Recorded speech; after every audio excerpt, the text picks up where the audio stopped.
رب السماوات والأرض وما بينهما الرحمن لا يملكون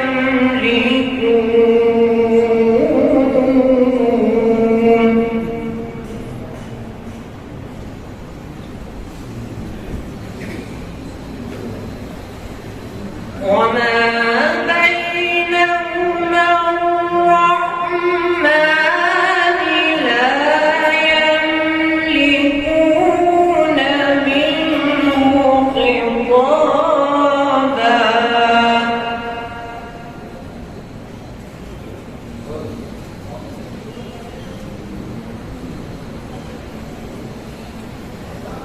يوم يقوم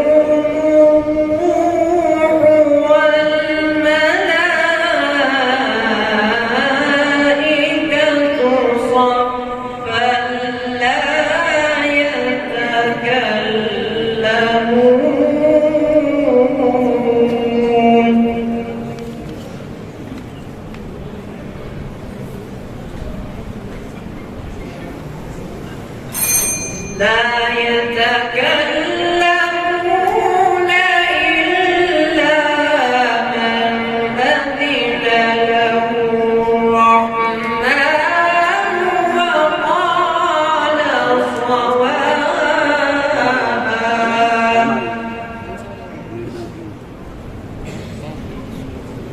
ذلك اليوم الحق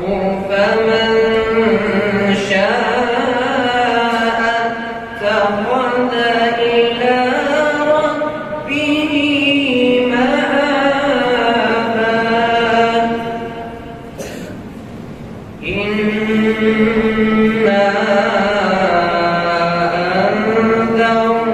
أنذرناكم عذابا قريبا يوم